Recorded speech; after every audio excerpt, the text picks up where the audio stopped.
Good morning to all eminent faculty members and participants who have joined from various parts of India and abroad. Welcome to this live webinar. I am Sumit Kumar Madan from Zydus Life Sciences Limited, and on behalf of Zydus, I welcome our guest speaker, Dr. Anand Prakash from Bangalore, our chief guest for the day, Dr. Chandrakant MV from Kolkata, all discussants and participants to this virtual symposium on stem cell transplantation for children with inborn errors of immunity. Before we commence the proceedings, I would like to welcome and introduce the host and convener for this webinar under the aegis of Mumbai Hematology Group, Dr. Amit Khurana. Dr. Amit Khurana is a senior hematologist and bone marrow transplant physician from Surat in Gujarat.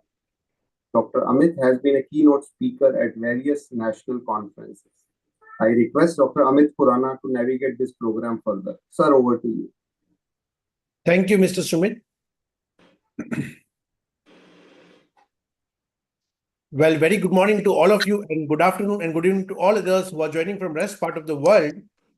Today, our guest speaker for the day is Dr. Anand Prakash from Bangalore, and he's going to lecture us on stem cell transplantation for children with inborn errors of immunity. This webinar, as usual, is brought to you by Mumbai Hematology Group, supported by Zydus dedicated to life, and managed by Perfect Square. I thank Mr. Ashish Kumar, Mr. Sumit Madan and Team Zydus, Mr. Yash, Mr. Kalpesh and the team Perfect Square, Executive Committee of Mumbai Hematology Group, our chief guest for the day, Dr. Chandrakant MV from Kolkata, our guest speaker for the day, Dr. Anand Prakash from Bangalore, and all of our discussants who are themselves very eminent pediatric hematologists as well as hemato-oncologists, as well as you participants for sparing the Sunday morning, afternoon or evening from whichever part of the world you're logged in. Let me give a flavor of our next weekend activities. Next Saturday, that is 14th of December 2024 from 7 p.m. Indian Standard Time and 8:30 a.m. US Eastern Time, we have Dr. Kami Maddox from Ohio, USA, speaking to us on mantle cell lymphoma, advances in management. And the following day, that is Sunday, 15th of December 2024 from 11:30 a.m. Indian Standard Time, we have Dr. Purva Convinte from Mumbai, speaking to us on landscape of pediatric autoimmune hemolytic anemia. Let me introduce our discussions for the day, and they are displayed here in alphabetical order. To start with, we have Dr. Amit Galgali from HCG Bangalore, Dr. Anand Kesi from Sri Shankara Cancer Hospital and Research Center, Bangalore, Dr. Archit Bandhari Pandey from Postgraduate Institute of Child Health, Noida, Uttar Pradesh, Dr. Atish Bakane from New Era Hospital and Research Center, Nagpur, Dr. Dharani Jayaraman from Sri Ramachandra Institute of Higher Education and Research, Chennai, Dr. Intezar Mehdi from HCG Hospital, Bangalore, Dr. Jagdish Prasad Meena from AIMS, Delhi, Dr. Shrikant Marda from Ankur Hospital, Hyderabad, Dr. Megha Saroha from Faridabad, Dr. Nita Radhakrishnan from Postgraduate Institute of Child Health, Noida, Dr. Rasmi Palasari from HCG MSR Cancer Center, Bangalore, Dr. Shilpa Prabhu from Mazumdar Show Medical Center, Bangalore, Dr. Silky Jain from Postgraduate Institute of Child Health, Noida, Dr. Suma TL from HCG Hospital, Bangalore, Dr. Sunil Bhatt from SRCC NH Children's Hospital, Mumbai, Dr. Trupi Davale from National Cancer Institute, Nagpur, Dr. Virendra C. Patil from Basavatarakam Indo-American Cancer Hospital and Research Institute, Hyderabad, Dr. Venkateshwaran V.S. from Meenakshi Mission Hospital and Research Center, Madurai. And now it's a time to introduce our special guest and chief guest for the day. We have with us Dr. Chandrakant MV from Kolkata. Dr. Chandrakant MV is medical oncologist, academic head, Department of Medical Oncology at Narayana Hospital and R.N. Tagore Hospital, Kolkata. Dr. Chandrakanta M education qualification include, he completed his DM in medical oncology at Tata Memorial Hospital, Mumbai, and was awarded gold medal for best academic performance during training. His research and publications include numerous publications in prestigious medical journals, as well as he's also principal investigator for various clinical trials contributing to advancements in oncology. He's also educator for DNB students, dedicated to training and nurturing future oncologists. He has also keen academic interest in staying updated with new development in oncology, as well as he is also focused on implementing the latest evidence-based practice in clinical settings. He's also having lots of leadership and impacts. He fosters an academic environment emphasizing excellence, innovation, and patient-centered care at Narayana Health. He also engages in initiatives to improve cancer treatment outcomes through education and research. It's my privilege to invite Dr. Chandrakant MV to inaugurate our webinar and give some words of wisdom. Over to you, Dr. Chandrakant. Thank you, Dr. Amit, for those very kind words. And I would thank the whole MHG for this opportunity. Well, in this couple of minutes, I have been asked to speak on few words to the upcoming doctors and oncologists as to why hem-onc or oncology as a specialty, whether it is good or bad to pursue this particular field. Well, to give you a real picture of how oncology has been evolving, when I joined the training program for oncology, it was difficult because we had only chemotherapy as an option and we had high mortality.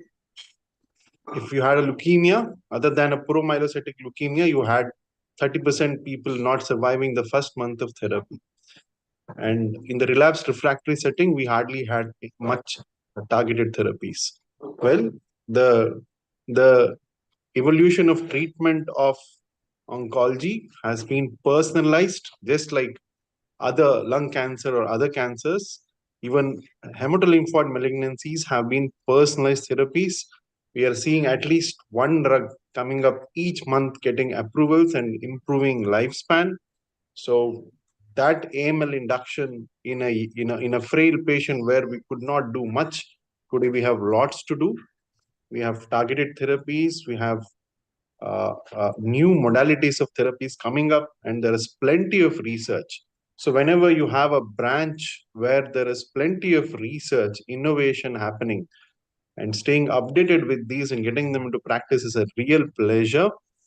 It's not a field where the development has plateaued and not much can happen. It's just in the lag to log phase, and you will see a lot of treatments coming up in future.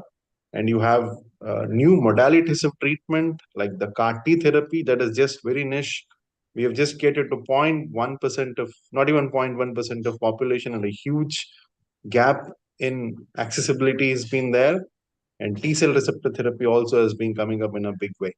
So with this, I would just say all the audience that this is the field and this is the right time to pursue this particular field where this is still in the initial log phase of research and development. So with this, again, I would thank Dr. Amit and all of you for this opportunity. And I'm very interested and keen in listening and learning new things in the present day. Thank you, Dr. Amit. Thanks a lot, Dr. Chandrakant, for that very great words of wisdom. And I think your words of wisdom really will definitely benefit all our future hematologists in future. That was really great. Thank you for accepting our invitation as our chief guest for the day. And now let me share the screen again. So now it's time to introduce our guest speaker for the day. We have with us Dr. Anand Prakash from Bangalore. He had been our speaker multiple times in past also, and his lectures are beautiful and always with datas. Worth learning from him. Today again he has come back. Just let me introduce him once again. Dr. Anand Prakash is MD, FNB Fellowship from Toronto, Head Department of Pediatric Hematology, Oncology and BMT at St. John's Medical College Hospital, Bangalore. And today he's going to lecture us on stem cell transplantation for children with inborn errors of immunity. Well, thank you so much. I stop over here. Over to you, Dr. Anand Prakash. Thank you so much, Dr. Amit, for the kind introduction. Thanks to Mumbai Hematology Group, Dr. M.B. Agarwal, sir, for having all of us together for all this learning. I'm sure it's helpful for all of us and also the students listening in. Thanks to Dr. Chandrakant for those words of encouragement. Like you rightly said, hematology and oncology are all areas of rapid growth. And today's topic, transplant and inborn errors of immunity, is perhaps one of the areas where even within the last, a decade or so, I'm sure all of us here listening in today will agree that we've made huge strides across the world, and more importantly for us, we've made huge strides in our own country. Uh, I'd like to start, just a second. Yeah, so I'd like to start with a disclaimer. I think I must state here very clearly that I don't claim to be any expert on this topic. So, why did I really choose this topic? I'm sure you'll all agree that over the last 2 decades, there's been an increasing awareness about inborn errors of immunity, which were previously called primary immune deficiencies. A lot of our pediatric colleagues, a lot of our adult colleagues who look after gastroenterology, rheumatology, are also, giving us references and saying, could this be an inborn error of immunity? Particularly in hospitals like mine in St. John's, which is a teaching hospital, there are larger numbers getting diagnosed. It's a challenging area because both at time of diagnosis and planning how to treat this patient, should we really take up this patient for a transplant? Would transplant really help this patient? Those are challenging areas. But I'm sure there are so many eminent transplanters among the discussants. I'm sure we'll all agree that once the transplant is done, if the patient does very well, it's perhaps one of the most gratifying areas, because you know that if you hadn't done the transplant, probably this child wouldn't have made it for very long. But I'm sure it's also one of the areas which is very challenging, and not obviously every patient who gets into transplant really has a positive outcome. And I'd like to, stress the fact that even in a country like ours with limited resources, I'm sure we can do a lot for these children. So briefly, over the next half an hour to 40 minutes, I'd go over how the inborn errors of immunity has evolved from involving only infections to many other areas. We look at which diseases could be benefited by a transplant. We look at some of the important challenges in transplant in terms of how successful are transplants, how do we really how do we really get patients to a successful transplant. We look at some case studies from St. John's, and then I'd like to present some national and international data. So over the last probably a decade or so, at our center, we've had increasing numbers of patients. Among the subgroups of the primary immune deficiencies, the relative proportions have remained the same, but the relative numbers have gone up in each group. And you'll notice this light blue across the board. I think a lot of pediatricians are recognizing primary HLH earlier. Sometimes it's a little difficult to differentiate primary and secondary HLH, so we get a lot of references for those. So the numbers of inborn errors of immunity over the last few years has significantly gone up. We've evolved from looking at immune deficiencies as only difficult infections to a lot of other manifestations. We'll all agree that there are so many diseases now, about 450 genes and 485 diseases, and a lot of other manifestations like severe allergies, inflammatory processes, lymphoproliferation, autoimmunity, and also malignancies. About a year ago, we had one of our children with Viscott who had refused transplant early on come in with a B-cell lymphoma. So all of these are well described and are getting more and more recognized. So we've moved in the spectrum of inborn errors of immunity from just the classical teaching maybe 2 decades ago with recurrent infections, severe infections, unusual pathogens, unusual site of infection, to all of these phenomenon which I just described. Autoimmune cytopenias are something which a lot of us as hematologists see. Lymphoproliferation, which many times we do a biopsy thinking of lymphoma and we get a benign report. Should we just write it off, or is there something else underlying? Cancer predisposition is known in these immune deficiencies because we know that the natural killer cells, if they're deficient, can predispose to cancer. Many of these patients can have eczema and erythroderma as a primary manifestation. Endocrinopathy, the classical syndrome, of course, is the IPEX syndrome, but there are so many more which can have endocrine issues. Many of these patients can present as a chronic diarrhea. Enteropathy is well known in many of the inborn errors of immunity.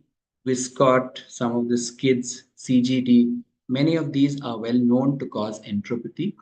Some of the inflammatory bowel disease like presentations could have no other infections and have only IBD. And so now it's well known that monogenic IBD is one of the important areas for stem cell transplant, recognizing that not all inflammatory bowel disease, for example, if you have an epithelial defect with an inborn error of with a inflammatory bowel disease, you can't really transplant those.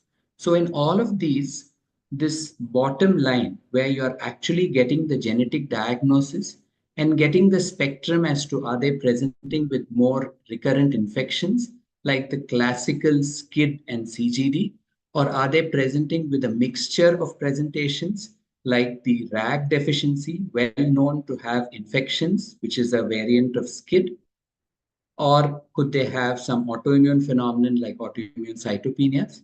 And of course, the immune dysregulation disorders, more and more being described with evolving genetics of the ALPS like IPEX syndrome, and some of those. So I'm sure at this forum, you'll all agree that the bottom line is that transplant is the only permanent cure for many of these inborn errors of immunity. And so often families will ask us as to what are the other options? Do we really need to go ahead? Just recently, we had a child with CGD, very early diagnosis at 2.5 to 3 months. And though everything was in favor of CGD, the family was really not accepting the diagnosis and wanted any transplant except any treatment except transplant. So we have obviously these discussions that yes, antimicrobials and immunoglobulins in some of the B cell deficiencies could improve the short term outcomes. But in the long term, you do develop recurrent infections. None of these prophylactic measures is really going to take you through for too long. Inflammation can catch up with you, and I'm sure we'll all agree that when we take up some of these immune dysregulations for transplant, we want both of these infections and inflammation as well controlled as possible. And if you've already evolved into a malignancy, clearly transplant is off the cards. You have to get the malignancy under control and only then consider whether you can take up patients for transplant.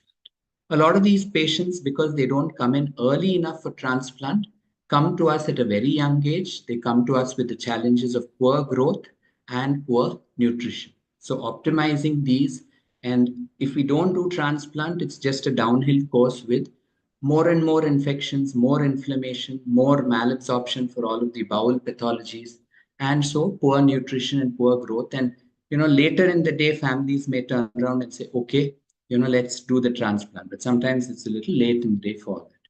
And clearly, we all want to catch these patients early before they have these problems, before they have organ damage. And so we'll see later in this presentation how if you come in with good organ function, obviously you'll do much better and you are able to deliver adequate conditioning chemotherapy if you have reasonably good growth, reasonably good nutrition, and your organ function is reasonably good coming into transplant. So when we counsel families, these are some of the things which I'm sure we tell them. Now, when we look at PIDs or IEIs itself, this is the most recent data from the ISPMTR, where across the country, the PIDs, of course, when we take both adults and children together, we have an adult oncologist as a chief guest today. So this is just a very, very small number. So when we move across to the pediatric versus the adult group, clearly the pediatric group is doing more and more transplants for these, and it goes up to 6%. And you'll notice that in the adult cohort, there's no PID representation, quite understandable. But perhaps this will change over the years to come, because I think with genetics, we are diagnosing more and more PIDs.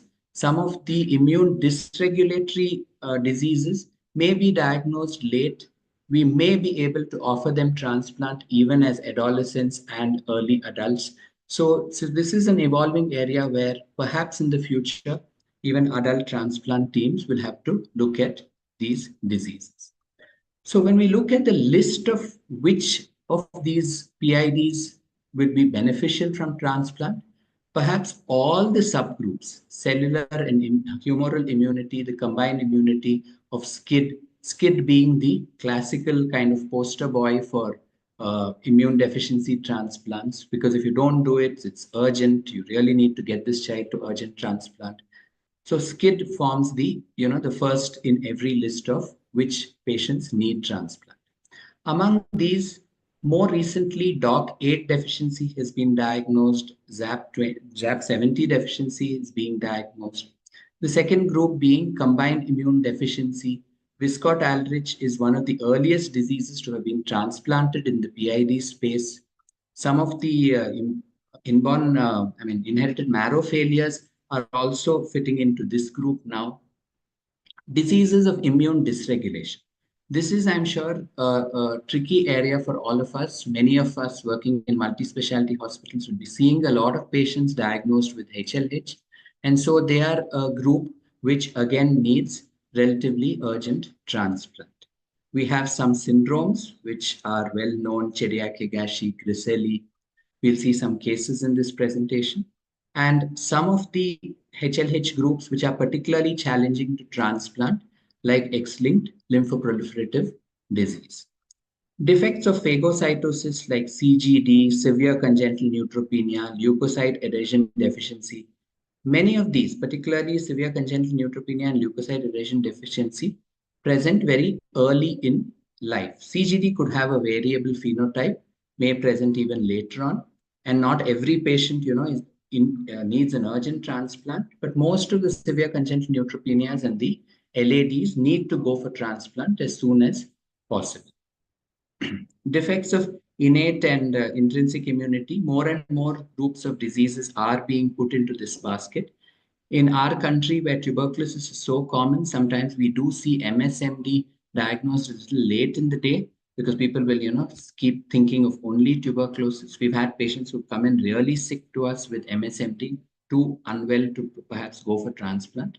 And again, the challenging group of osteopetrosis. So today we won't really concentrate on osteopetrosis or dyskeratosis, but we'll look at some of the other classical PIDs and see how do we really plan for transplant and take them through. So what are the guidelines? Putting down these guidelines from the ICMR, it's interesting to note that in the ICMR guidelines, they have just two groups: severe combined immune deficiency and the other primary immune deficiencies. If we move across to the European guidelines, they divide them into four groups: SCID, non-SCID, primary HLH, and the others. And across the board, irrespective of what your donor source is, for all of these diseases, I think we all agree that this would be the standard of care. The challenge is, of course, that in many of these diseases, just there'll be few patients scattered here and there. And often families will ask us, how many transplants have you done for, let's say, Viscott? And for the relatively smaller centers like us, that's always a challenging question, because I'm sure across the world, the numbers of transplants in each center for some of the rarer PIDs would be small. Moving ahead to the CIBMTR division, they've done a slightly more detailed description. They've not just put it in 2 or 4 groups. They've listed out many of these diseases which I already described in needing transplant.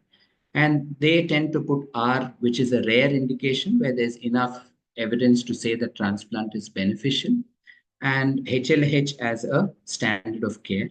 But very importantly, they say that the appropriateness of doing a transplant would be determined based on the severity of the phenotype. This is important because not every PID would present very early in life. Some of them would already have had multiple infections, but some, like for example, CGD, may go on for years without any clinical manifestation. So whether to take up that patient for transplant or not would have to be an individual discussion with the families. The other group which is challenging to decide whether you'll quickly go in for transplant or no is the immune dysregulation. While the HLH group is straightforward, you'd quickly take them up for transplant. Some of the other immune dysregulations, you don't really know whether you can keep them going with just some immune suppression, or whether you should quickly, correct their immune system. And because the number of diseases in all of these immune dysregulations are small, let us say CTLA deficiency, LRBA deficiency, RAG deficiency, some of these, the numbers of transplants being done across the world are relatively small.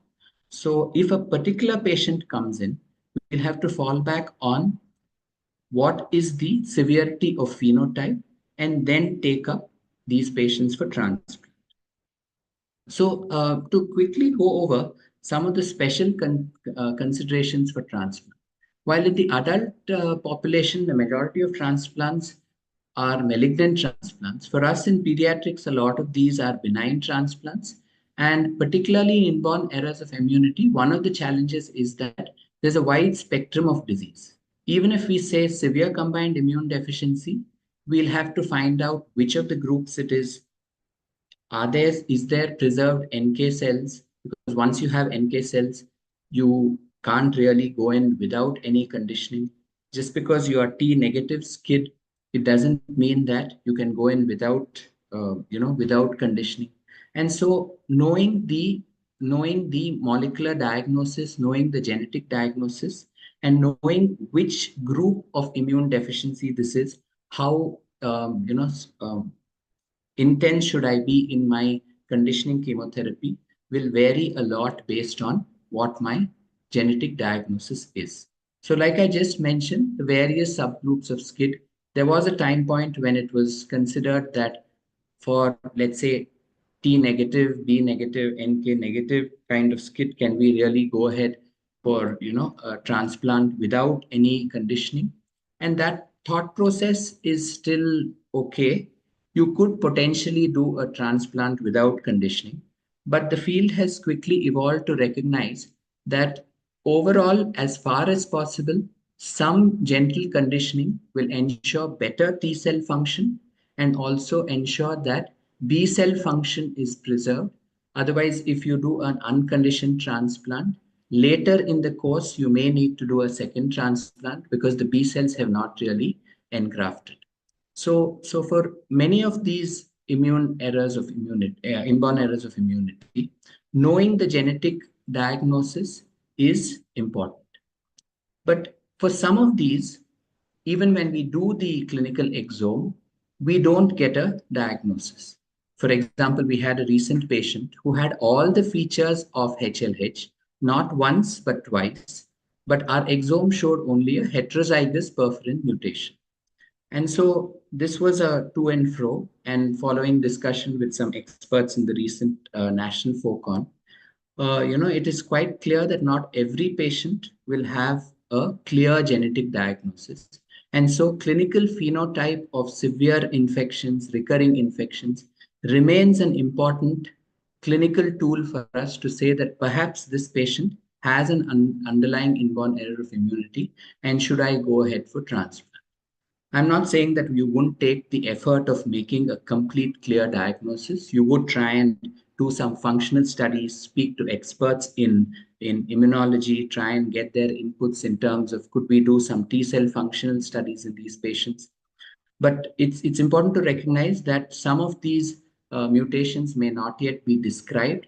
And so a variant of uncertain significance or a child who has a clear phenotype of inborn error of immunity may not always have a complete genetic diagnosis. The third, of course, is well known to all of us. Diseases like SCID and HLH really need to go into transplant as soon as possible. Some of the other important considerations for IEI transplant are the conditioning planning. So unlike a uniform group like, let's say, malignancies, where you know that okay, for ALL it's TBI based, for AML it's busulfan based or triosulfan based. In the group itself, there are a lot of variability in the tolerance to chemotherapy and the need for intensity of chemotherapy. So this is clearly one diagnosis where one size definitely does not fit all. And the other challenge is that, let's say you have a patient with CTLA deficiency, you do a literature search, there aren't too many, transplants done. And each of the transplant teams would have used the strategy they are most comfortable with, sometimes varying from reduced intensity to reduced toxicity to even some teams using myeloablative. So because the numbers of transplants in each of these subgroups are small, it's difficult to say that yes, this is the right way to go for conditioning. Many of these are, one way of thinking about it is, okay, they have primary immune deficiency. A SCID patient may not really reject the donor cells, but that's not always true for various other immune deficiencies, and that's definitely not true for those with a inherent tendency to reject. For example, um, the HLH group or the immune dysregulation group. So because there's a lot of inflammation going on, there's a lot of chance for rejection of the donor graft, and that's something to be considered. Donor screening for all genetic diseases, just like inherited marrow failure syndromes, where very careful donor screening has to be done. For this group also, because all of these are genetic, a very careful genetic screening has to be done, particularly of sibling donors. And for certain groups like X-linked, let us say a VAS or an X-linked CGD, typically, if you don't have a sibling and you're falling back on parents, you would not choose the mother in these conditions. So a little careful thought in terms of donor screening is very critical. Moving ahead, like I already mentioned, we'll all agree that many of these babies are very young, they're very small. And so, dosing of medications and the tolerance of certain medications, which we routinely would use without thinking too much for older children, is always challenging. So the pharmacokinetics of busulfan, the younger the child, the higher the dose you need. Whereas for triosulfan, the younger the child, the lower the dose you need. Some of these are very variable, and we have to be very careful when planning transplants. It's all very well to say we have to be careful, but when you look at you look at guidelines, it's confusing because there are variability in the guidelines based on what each center is doing. And so for busulfan, you could always fall back on levels. For triosulfan, there is no guidance on that perspective. So you'll find varying trio doses, particularly for smaller children. Moving to cyclophosphamide, again, this is not very well tolerated in young children, causes a lot of cardiac toxicity. Melphalan is another agent which is not tolerated in younger infants, and so some of the things to be considered. We talked a little bit about nutrition. So pure nutrition at the time of coming into transplant is a huge challenge. Some of these children come in with inflamed guts, and so they won't tolerate the conditioning, and if they do, they'll invariably tend to have a bad gut GVHD. So I'm sure across the board in our country we would try and avoid parenteral nutrition as far as possible. But this is one group where I don't think any of us could avoid parenteral nutrition. And some conditions like monogenic IBD with the interleukin 10 receptor defect, MSMD type presentations. By the time they come in, their gut is already so inflamed that it's hard to take them through transplant when they come in with poor nutrition. Moving ahead, infections, of course, is well known. And like the aplastic anemia space, the inborn errors of immunity also come in with a lot of infections. SCID, MSMD, CGD, LAD are all notorious to come in with a lot of bugs. And so if a patient with SCID, for example, has already received BCG vaccination, MSMD would already come in with tuberculosis on board. A detailed discussion with microbiology, infectious disease, thinking about drug interactions when you're taking these patients through transplant with ATT on board, all of these are challenging. And of course, the multi-system issues, like for example, inherited marrow failure syndromes, where a lot of different systems involved when taking patients through transplant is not just the marrow failure. In inborn errors of immunity also, many of these are syndromic. So for example, the IPEX syndrome, many of these would have come in with organ damage going into transplant. So looking carefully at the liver, CNS, endocrine, lungs, tuning them up, getting pulmonologists, endocrinologists on board through the transplant and in the follow-up phase is very critical. So this is some data from published literature the picture on your left from NEJM from more than just about a decade ago, clearly showing that if you take patients early, this is the SCID subgroup, early into transplant at a very young age, they do very well. Whereas if you take them more than 3.5 months with active infection on board, they do poorly. In our country, of course, SCID transplants remain a challenge. Most of the patients we have counseled for SCID transplants say, no, you're giving us 60, 70% outcomes. We don't really want to go ahead with it. And so that remains a challenge to get patients into the transplant, particularly in our country where we don't do newborn screening. The data from the European cohort, which was published recently in SCID from the Sectide registry, also shows that if you come into transplant without infections and if you come into transplant very early, your outcomes are much, much better. So what has really changed over the last few years in evolving outcomes in this subgroup? I'm sure we'll all agree that earlier diagnosis and getting children in a more stable condition to transplant will improve outcomes. Higher resolution HLA typing has really helped us because if an unrelated donor is available, unrelated donor transplants could potentially be much smoother than doing a haplo in these transplants which are urgent. So getting a donor on board quickly would be important with good HLA typing. Haplospace T-cell depletion techniques are available, not always easy in terms of cost for our country, but with the PTCY and evolving outcomes of PTCY in inborn errors of immunity also, this is something which would potentially improve outcomes.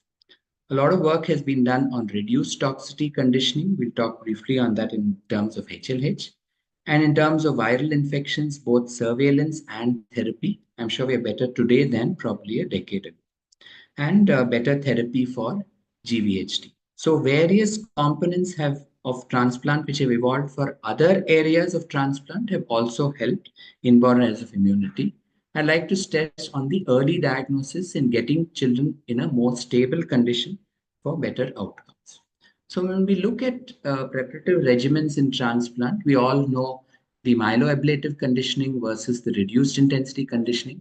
So, logically speaking, any of us would think that perhaps we should be gentle by giving a reduced intensity conditioning with just something like fludarabine and melphalan, which would cause less toxicity, less GVHD. But yes, these are patients, these are diseases which have a high risk of rejection. And so this may not be the best way to go for all patients. MAC regimes traditionally were used for all transplants, the classical BuSci, which has now been kind of sidelined because we have fludarabine. So I'm sure that most of us would not use BuSci for any of our inborn errors of immunity. They are very toxic, more GVHD, but of course have the benefit of less rejection. And so can we get something in between the reduced toxicity conditioning with triosulfan replacing busulfan and fludarabine replacing cyclophosphamide? Both of these agents relatively well tolerated except for some GI toxicity and some skin toxicity. So yes, better tolerated. There would be a more mixed donor chimerism than a purely myeloablative, but better chimerism than just a reduced intensity conditioning. So reduced toxicity conditioning, probably the way forward for quite a few of these inborn errors of immunity. So when we think of conditioning for these, broadly, the literature would talk about thinking about SCID versus non-SCID transplants and thinking whether for SCID, could you get away with no conditioning? And like I already mentioned, I think across the world, people are moving away from the no conditioning SCID to trying to stabilize at least to about 6 to 8 weeks of life, and then going ahead with some gentle conditioning, at least a fludarabine-based conditioning, to try and make sure that you have good B cell and T cell function in the medium to long term. When we decide conditioning, of course, how much organ toxicity is already there, how much will my patient tolerate, and the important question of does my patient need a full donor chimerism or can I get away with mixed donor chimerism? So for some diseases, for example, in Viscott, if we have a bad myeloid chimerism, your platelets will not really improve. And I'm sure it'll be tough to, convince a family that no, my transplant and my lymphocytes are working, so your child does not have a risk of infections, but the myeloid is not very good, so the platelets are low. So for some diseases, having a good myeloid chimerism is important. There are some immune dysregulations where a good lymphoid, 100% lymphoid chimerism is also very important. For some of the immune dysregulations, like let's say, the STAT gain of function mutations, even if you have a small proportion of the recipient cells still lurking around and you have a mixed chimerism in the lymphoid, then what tends to happen is that you may have more autoimmune features, because remember, this is a gain of function mutation. So understanding this biology is very important when planning the condition. Whereas if it is a loss of function mutation, you're not really worried. The mutation, even if the recipient cells are still lurking around, they're not really going to trouble the patient. Very importantly, we said how it's important to have a genetic diagnosis when making a SCID diagnosis and any of these inborn errors of immunity, because some of them have DNA repair and radiosensitivity issues. For example, Artemis, the Seronos deficiency, some of these would be very radiosensitive. So certain medications cannot be used and the patient would not tolerate any of the alkyl. So we need to be very, very gentle, perhaps just with a fludarabine and a very low dose of cyclophosphamide, something like what we would do for the Fanconi's group. So the EBMT, fortunately for all of us, have put, this is, I'm sure, well known to the transplanters in this group, the group A to F, where A is most myeloablative, the classical busulfan fludarabine with the AUC monitoring, and the triosulfan fludarabine, but with thiotepa added on so that you give a little more myeloablation such that you have a less risk of poor myeloid chimerism following the transplant.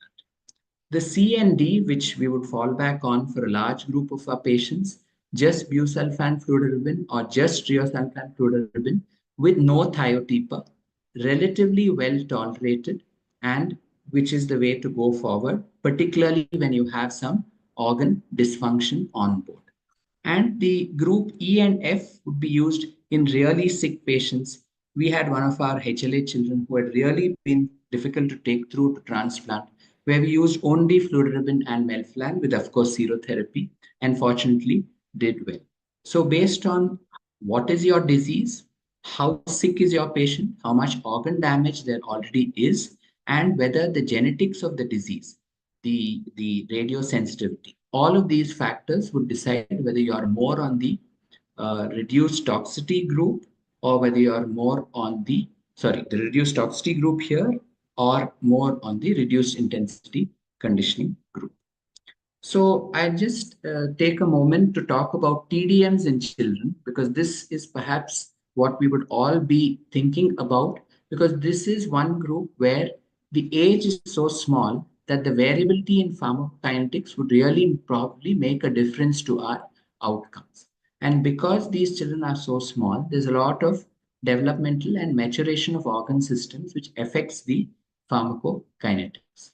So I'm sure we are all aware of the busulfan work and how for busulfan, if you have too low, you're going to reject, and if you have too high, you're going to get VOD and all the toxicities, and if you are very toxic, you'll have more GVHD.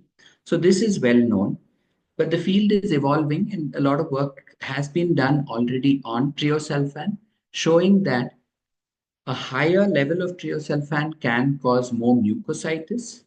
A lower level of triosulfan can affect that lower triosulfan clearance can cause poor overall survival and poor event-free survival. And so there may be a target range for triosulfan also, which would ensure that we don't land up with very bad mixed donor chimerism, but we don't land up with too much toxicity. So looking at this paper primarily from Dr. Mary Slater's group, seeing that there is an optimal range for triosulfan, and they look at targeting a number of 4,800. And while this may not be available to all of us just now, this is something which perhaps we can think about. And so if you look at this graph, many of the patients in this black dot, the diseased, are all who had a very high level of triosulfan exposure.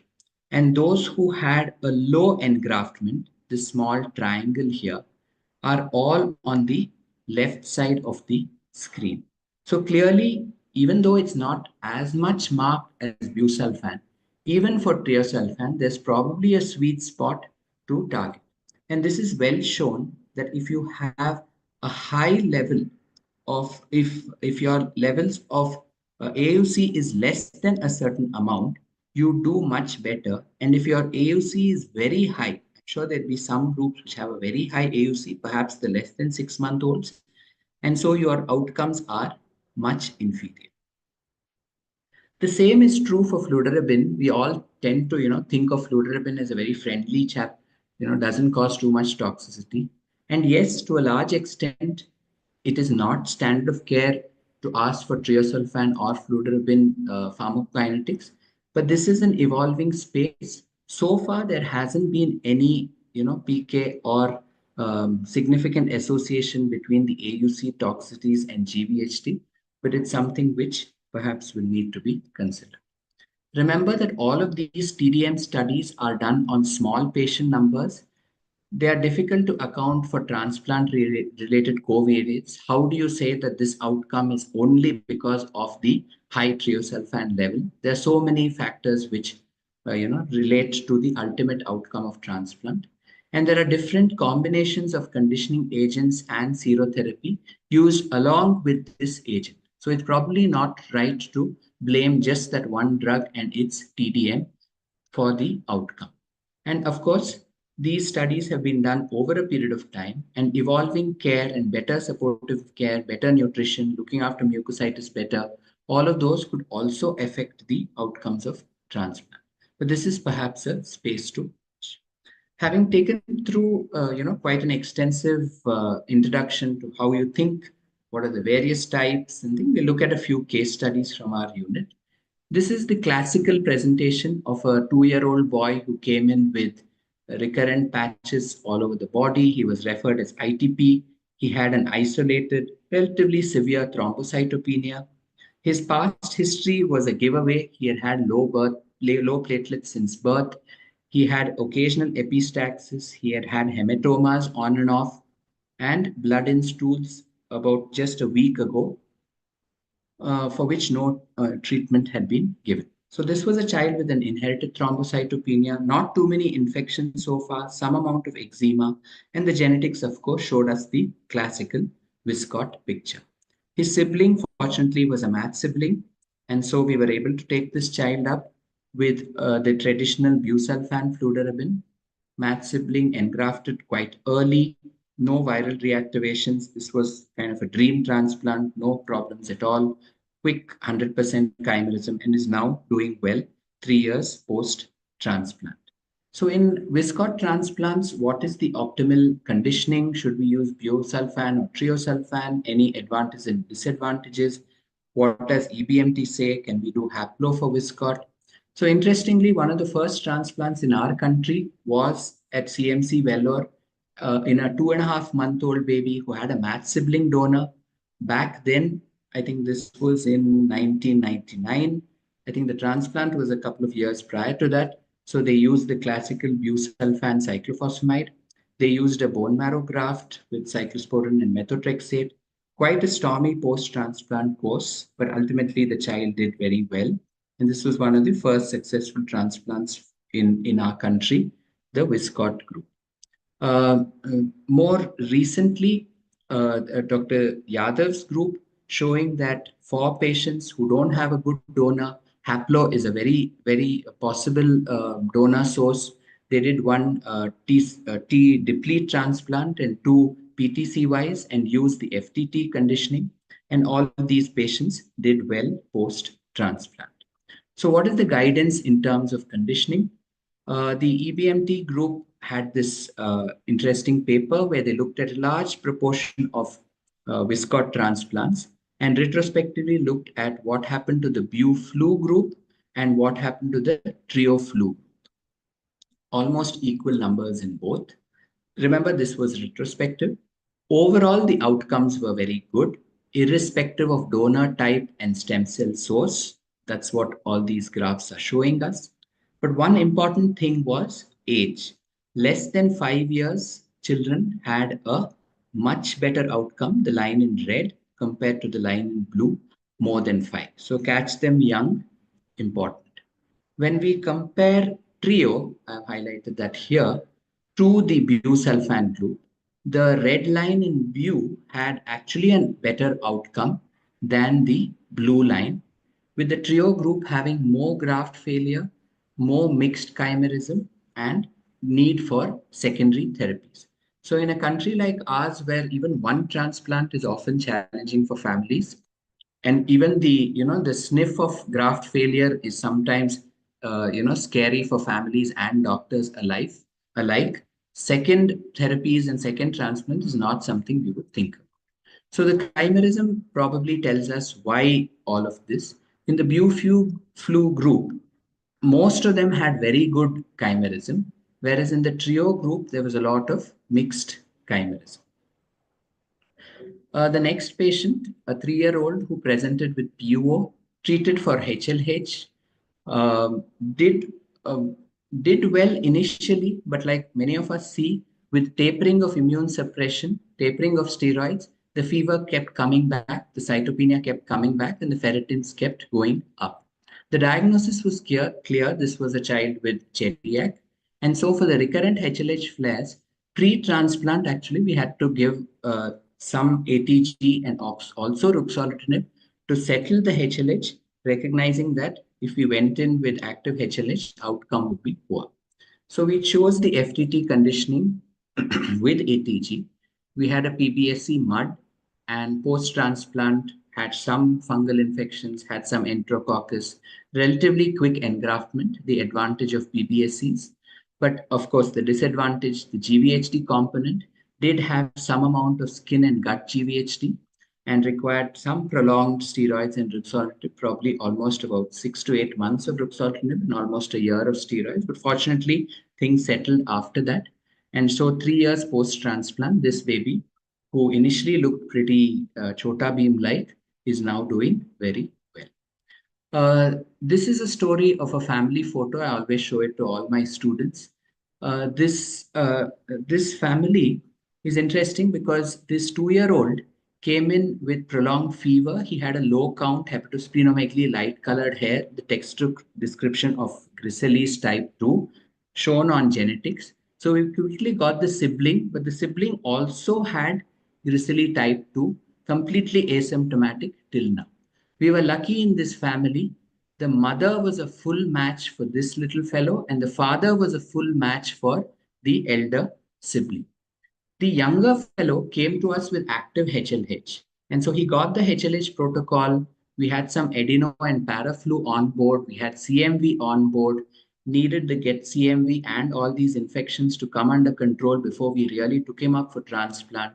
Very consciously, we chose flu-mel ATG with a fully matched mother, fortunately engrafted quickly, very likely to have CMV reactivation, came into transplant with CMV, so required ganciclovir and then Valgan for some time. Had mild gut and liver GVHD, took almost about a year for both of those to settle down, but now is 2 years post-transplant, and fortunately everything has settled down. The strategy for the asymptomatic 4-year-old was slightly different. We had not given the child any, HLH-like treatment. But with discussion with senior transplanters, we did decide to go ahead, even though this child had been asymptomatic. This is, there may be a difference of opinion across the board for such transplants, but we did go ahead before any episode of HLH with an FTT and ATG. Had some Enterobacter sepsis and CMV reactivation, but otherwise had a quick full donor chimerism. It is now a little more than about a year and 6 months post-transplant, doing well, no HLH recurrences in either of these patients. So it's very clear that primary HLH, I showed you Griscelli and Chediak Higashi, but the perforin mutations also would quickly go in for transplant as soon as possible. In our country, where every child doesn't come in with genetics, in particularly in South India, where I work, where there's a lot of consanguinity, a very young patient with HLH, a child with a family history, sibling death with query sepsis, query HLH, and any child with a second episode of HLH, all of these are indications to go for transplant.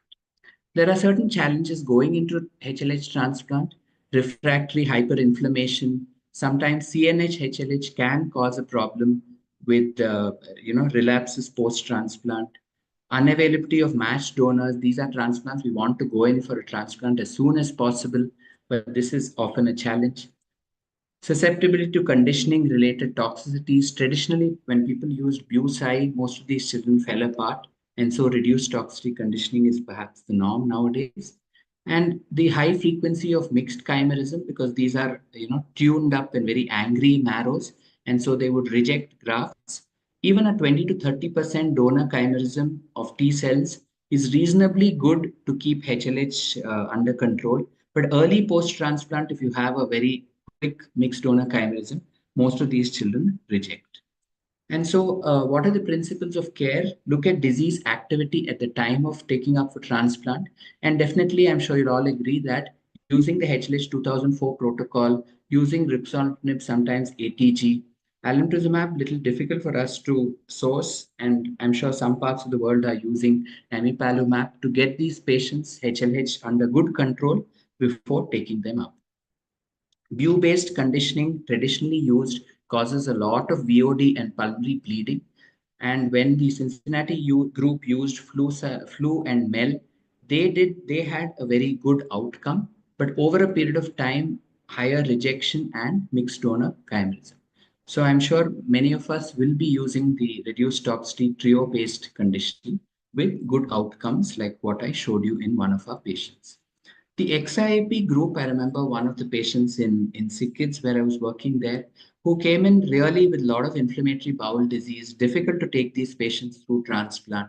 And even with reduced toxicity conditioning, these are patients who tolerate conditioning very badly. Of course, there it was not a challenge. We kept the child on prolonged TPN for a long time till the gut settled down. And even with gentle conditioning, significant gut toxicity, and those problems are well known in XIAP. So this is one challenging group for us. When we take patients for HLH transplants, both ATG and alemtuzumab are well known. They are helpful in various respects in these transplants and are always good agents to add on to conditioning. Sometimes even when you have a fully matched setting, not only for the matched unrelated like you would do in other disease entities. And so there's work done on early use of the serotherapy to prevent rejection, late use to prevent GVHD. Some of these are evolving concepts. How much to use is still a moving target. I'm sure many of us are aware of the literature of the lymphocyte count and the dosing of ATG based on the counts.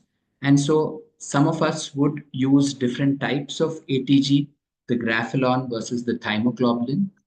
Grapholon remains in the system for a shorter period of time. Thymoglobulin will remain in the system for a longer period of time. And so we would have to think through, is my worry more rejection? Is my worry more viral reactivation? And then work with something which works best in our setting. I'll quickly take you through one of the cases here of a child who presented, 8-year-old girl who presented to us with recurrent asthma to give you that flavor of an inflammatory disease with immune dysregulation. So this child came to us with recurrent episodes of pallor. A primary pediatrician had felt she had bad asthma. She had had 2 chest infections from a very young age.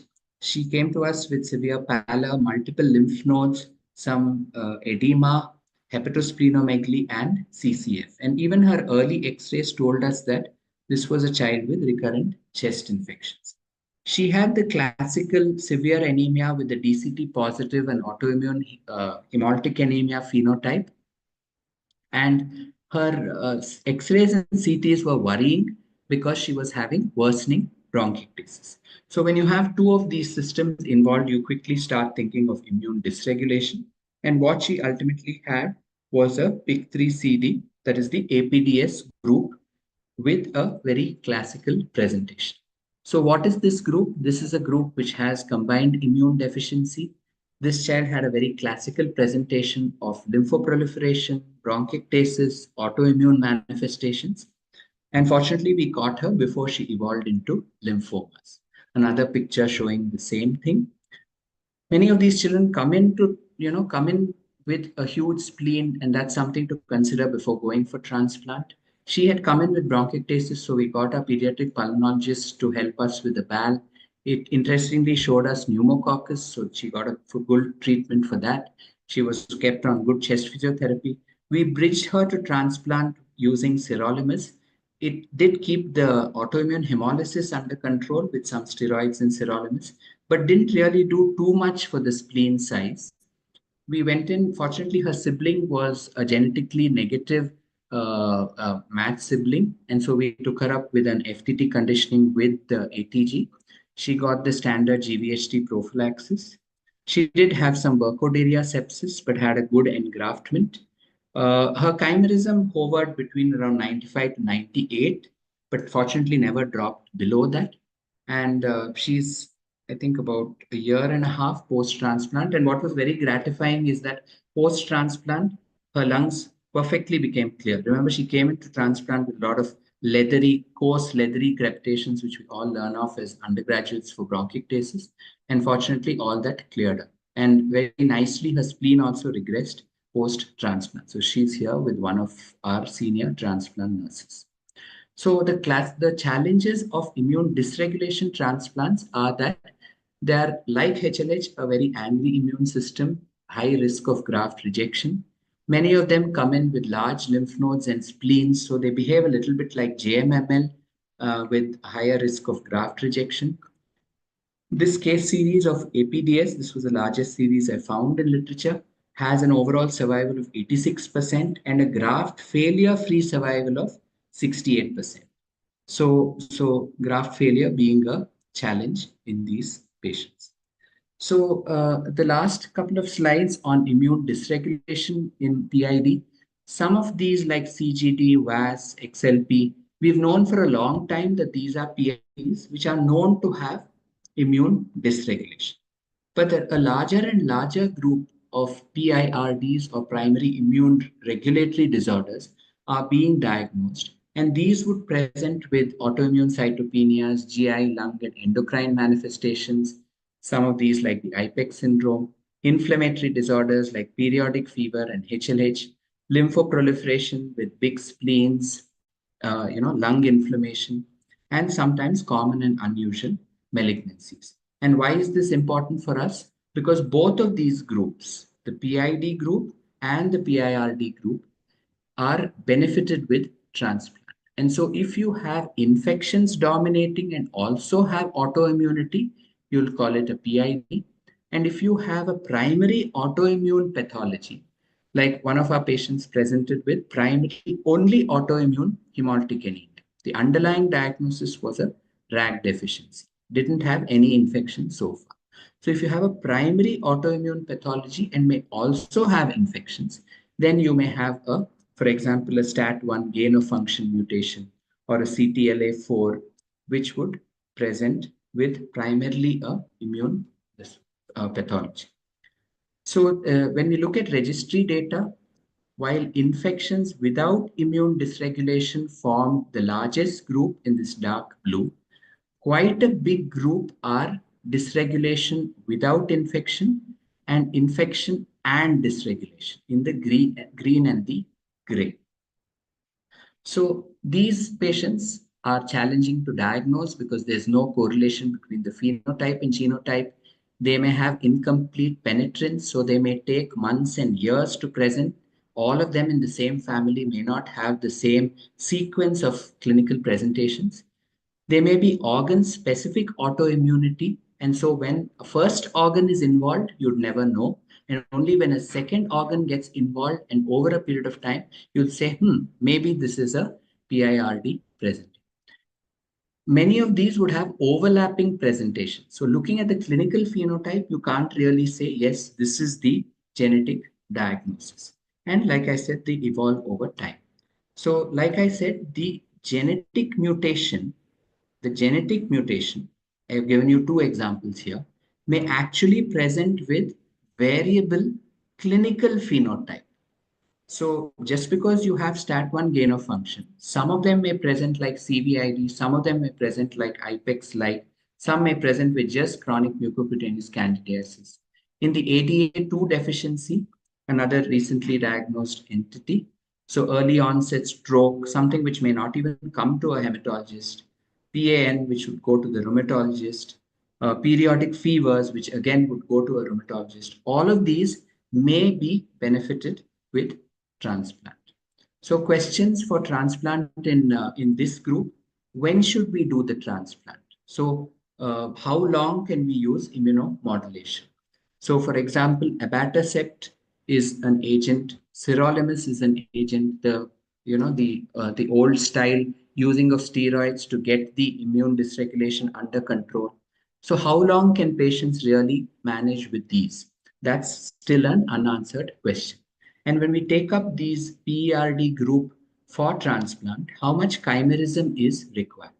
Mixed donor chimerism is perhaps okay for the IPEX and the loss of function STAT group, but you would require a full donor chimerism, particularly when you have a gain of function mutation.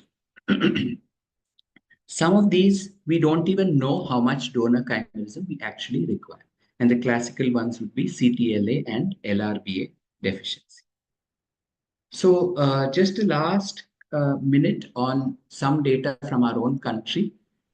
We've done excellent work. Many centers are doing work across the country. This is one of the papers from Dr. Revati's group, which has shown, a very good survival of 67% in 85 patients with a wide range of donor sources. That was a time when cord blood was still in vogue.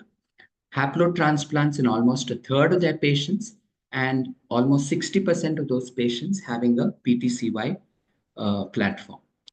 The same paper showing that a large proportion were from SCID group and a variety of other immune dysregulations already transplanted.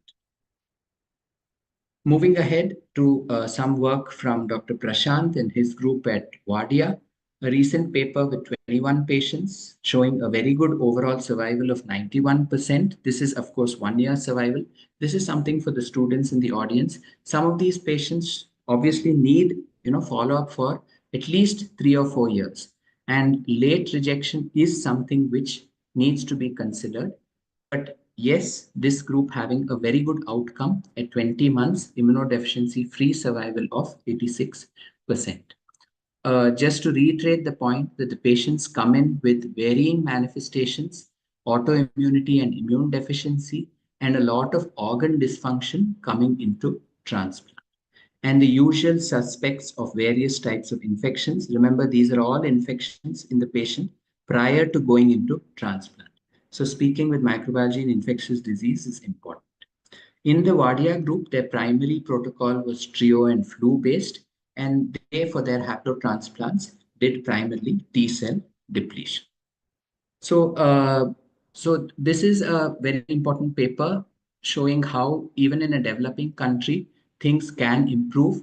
I think some of the authors, Dr. Sunil is here with us today. Some of the other senior transplanters, Dr. Revati and others have contributed to this important paper, showing that even over the last, so many years, a large number of patients, very gratifying outcome of 68%. Matched sibling donor did much better than MUD or the haplos. And over time, I think their time cutoff here was around 2016, if I'm right. More recent transplants have done, comparable with almost anywhere in the world. When we look at data from abroad, this is from Dr. Mary Slater's group, one of the leaders in transplant across the world. A very good transplant outcome of 85% 2 year and 5 year 77%. This is what I was referring to for the students. longer term outcome is important in inborn errors of immunity. So very good outcomes. But even in this group, I'd like to draw your attention. In that country, SCID and Viscod do very well, but the HLHs are still a challenge, right? So it's not as if all countries all over the world are curing all inborn errors of immunity. Moving to a slightly different country, Dr. Carmen Bonfim's group from Brazil, which is perhaps a little more like our own country, 73 patients, an outcome very comparable to our own group's outcome of 66%. Good outcomes, but here the outcomes are slightly different. And you look at this kid group in this small dotted line is doing much less well because perhaps like in India, in Brazil also, they perhaps are not doing early diagnosis and early transplants. Some of the transplants like Viscod do really well, and some of the transplants like this dashed line, the HLH, are doing badly, or not badly, I would say inferior to certain other groups of transplant. So I'm sure all of us will have challenges getting patients to transplant. So the way forward for at least 30-40% of our patients would be haplo. And for this group, what is the guidance? So this important paper from the EBMT group comparing Dr. Yadav is one of the contributors from our own country to this group. So comparing PTCY and the TCR depletion group, showing that there is a slightly better survival in the T deplete group, but this was not statistically significant, and showing that as expected, PTCY would have more of acute GVHD and VOD and lung toxicity and AKI, so more acute toxicities. The T depletion group would have, as expected, higher rates of viral reactivation. And in our country, viral reactivation often is difficult to tackle because we still don't have access to viral specific T cells and other agents. And primary graft failure would be like in other diseases in the T deplete group. This would be a higher proportion. So I'm sure you'll agree that I've shown you that for improving outcomes, we have to get our patients into transplant, diagnosing them early, perhaps an early NGS, get them in a stable condition with no active infections, get the infections under control, get your nutrition right before going into transplant.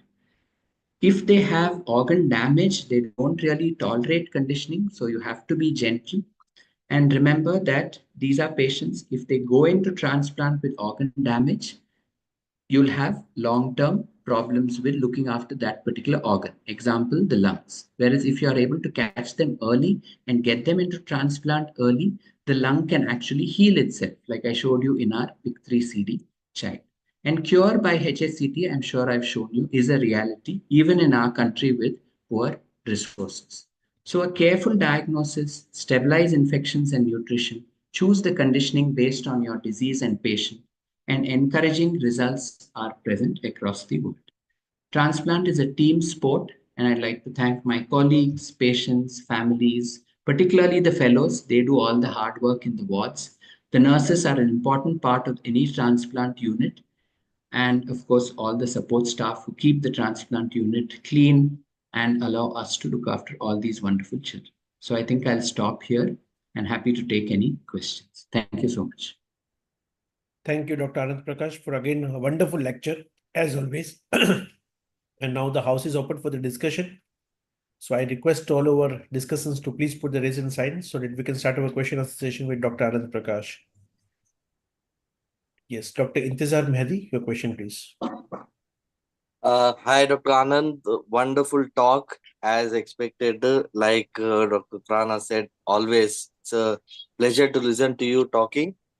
So I have Thank a you, Dr. question. Inzar. Thanks. We had a child about a couple of years ago, 8-year-old, who was diagnosed as eczema and recurrent infections, and then was at some point of time hypereosinophilic syndrome and hyper IgM syndrome and stuff like that. And this was a child not from here; they were from some part of Iraq, and they came to us after we did workup. This has been going on for almost 7, 8 years. I think the child was 8 years old, and after we did the workup through I think whole exome sequencing, we got docket deficiency. Okay.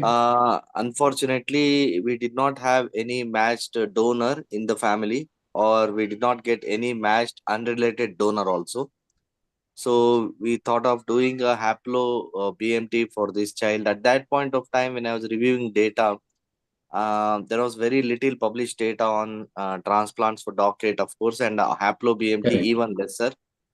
Uh, Unfortunately, we could not transplant this child because of some constraints, and then they went back to their country, and subsequently they were referred to Turkey through funding from their country so that they can go to Turkey for transplant. And I think I last heard about this child about a year ago, post transplant, and doing well, with good chimerism. So my small this thing is to you is, what's your experience with docket deficiency transplant, either here in India or back when you were in sick kids? And what is the current published data on haplo transplants for docket? And what is the strategy usually used in transplant? Thank you. Right. Thanks, Dr. Intizar. So I must tell you that we've had about 3 DOC8s getting diagnosed with us in the last couple of years, all of them with, like what you described, frequent respiratory infections, cyanopulmonaries, many of them having eczema, like what you described. All of them were genetically proven. Unfortunately, we couldn't take up any of these for logistic reasons. I personally don't have any experience in transplanting DOC8, but when I reviewed the literature, these are patients who do require a reduced toxicity conditioning. So perhaps we would fall back on treosulfan fludarabine. But I think there are some others also here. I think Dr. Sunil, Dr. Rashmi is here. Those are the names I can see here. Do pardon me if I've missed anyone else. I'm happy to hear from them.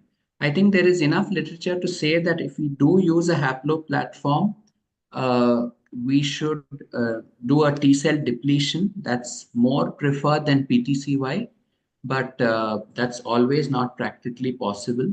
And with 60 to 70% outcomes with the EBMT group, I think that's something I would consider, particularly if finances was a challenge. But I'd love to hear from the others based on their experience in docket, particularly in the haplo setting. So Dr. Sunil, but your experience, please. First of all, congratulations, Anand. I think it was lovely to hear you, and it was a very extensive review. I'm happy that you Thank you. covered almost each and every aspect of transplant in a very short span of time, around 40-50 minutes. Before I respond to this, for there are a lot of students and joined. I wanted you to touch upon 2 or 3 aspects, which of course you did briefly mention as well. One was, you also showed the data from the UK and how the outcomes have improved, and part of that has been because of the newborn screening, and they kind of are identifying the well babies pretty quickly. Your thoughts on, in India, what do you think is the scenario, and what are the challenges you kind of perceive in that? That was one question. Second is, of course, on the donor's choice, I think Nizar also made a point, is it always, we all get this question, shall we use a sibling, shall we use a parent? Parents are also carrying the mutation, and siblings, I think you showed one example where both the children had gristly. Correct. So donor selection, if you could emphasize on that a little. And third is that, again, we get very often question on, and you beautifully mentioned how it's so heterogeneous, but we get a question that, shall I go ahead with transplant without conditioning? So what would be a very specific kind of condition we can do that? And of course, you mentioned some challenges with that also, which comes with that. So these are 3 aspects I wanted you to highlight, which may require a little bit more of deliberation. So that, I think I'll leave those questions to you, because I think there are many discussions and I don't want to spend a lot of time. Is that so? The question is here, Doc, in India, we do not have a great experience. In fact, when we, the collaborative study, which we also put out there from various centers, I don't think we had more than a few docket patients there. In our center, we have done one, but it was a match donor and did well. But we haven't. We have one currently now, two more which are planned for transplant, but we haven't got any personal experience in doing any haplo in a docket deficiency. But as you rightly mentioned, the principles will remain the same. The lungs are a concern, and that needs to be optimized as much as possible. And second is that if you have to go for a haplo, they would require conditioning, which would be preferably reduced toxicity conditioning, but myeloablative with serotherapy. And T cell alpha would be a better choice. But if you do not have that option, because as you showed the data, PTC wise, lungs are an issue where used as a GVHD prophylaxis. So it may be preferable to have a T cell alpha depletion. But if you do not have that choice, then you can go with PTCY as well, of course, expecting a little bit more stormy course, especially from the lung point of view. So that was just a comment on that. And if you could just highlight the three important questions I have just brought in here. Thank you. Sure. Thanks, Dr. Sunil, for sharing that experience and those important aspects. I think I'll take the first one about early diagnosis with newborn screening. So I think as a country, we are still a little far away with our own, logistic issues to recommend routine screening for all babies. But one simple thing which I'm sure all of us will agree is if we continue to stress with our pediatricians and obstetricians on the total lymphocyte count, and for every child, if we quickly look at, suppose the child is in the NICU or even outside, if we look at a lymphocyte count of less than 2,500, that would give us a clue that this is probably a baby with some form of skid. This is not an absolute rule because I'm sure we all recognize that some skids would not have such a low lymphocyte count. But the large majority of skids, my thought would be at least about 80-85%. At least we could get a clue because I think we are still a little far away from doing treks and that kind of thing, which other countries are actually employing. So looking at and to be fair to at least in St. John's, our neonatal colleagues, they're now very much keyed up. I remember about 10, 12 years ago, in the first total count itself, because there was an early sibling death, they looked at the total count and found the count to be less than 1,500. And so we did do the T cell, B cell subsets. But frankly speaking, in a teaching hospital like ours, though we diagnose at least one or two skids per year, very few of the families really opt for transplant, and so they delay. And one of my colleagues in Mysore recently sent across a child because the sibling had had a stormy newborn course, and so the child came into us at just about I think 2 or 3 weeks of age. Very articulate family. They understood everything about skid, but just based on the outcomes and the degree of the time they had to spend, almost 3 months in the transplant unit, then 1 or 2 years of follow up. A lot of families back out for that reason. It's not only the finances. I don't think in that family the finances was the challenge. So it's still a skid remains a challenge for us. But to quickly answer that, I think the total lymphocyte count would be the way to go ahead as a screening tool. For the students in the audience, nothing can replace old time tested clinical history. So if you have a sibling death, you should try and find out what was the death due to, get those papers, look at the blood count, look at the infection profile, because a lot of younger infant deaths are written off as sepsis. So we don't pick up HLH, we don't pick up, severe congenital neutropenia, we don't pick up CGD early in life just because the history has not been taken in a certain amount of detail. Having been a medical college teacher, I think I can say this with some degree of certainty. So we should really take histories well, and in the sibling history, if we get a clue, very quickly we can send off the panel, recognizing that just the T cell, B cell, immunoglobulins, and the differential count would give us a clue in about maybe 40-50%.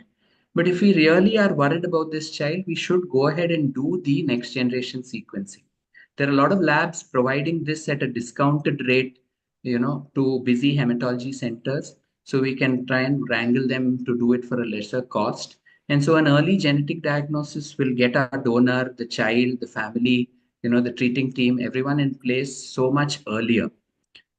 So that's something for the students for early diagnosis of PIDs.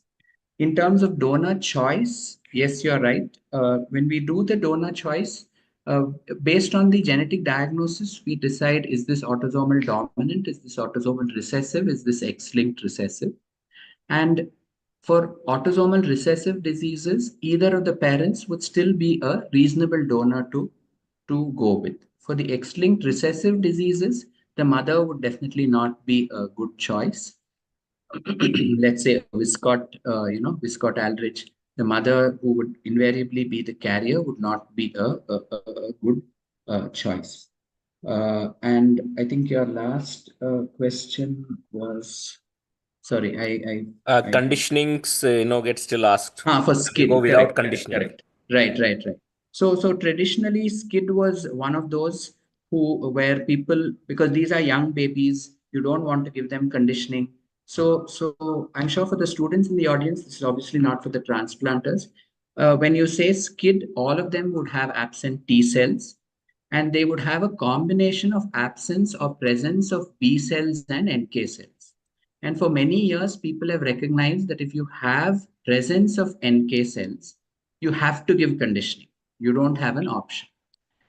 Whereas if you have that small group of absent T cells, absent NK cells, and absent B cells, or your child is sick, then you could do an initial no conditioned donor transplant, sometimes with just maybe gentle only fludarabine, recognizing that the immune reconstitution would be the donor T cells, but there would be poor B cell function in the medium to long term. So many of these patients would continue to need immunoglobulins lifelong if you have done a non-conditioned SCID transplant.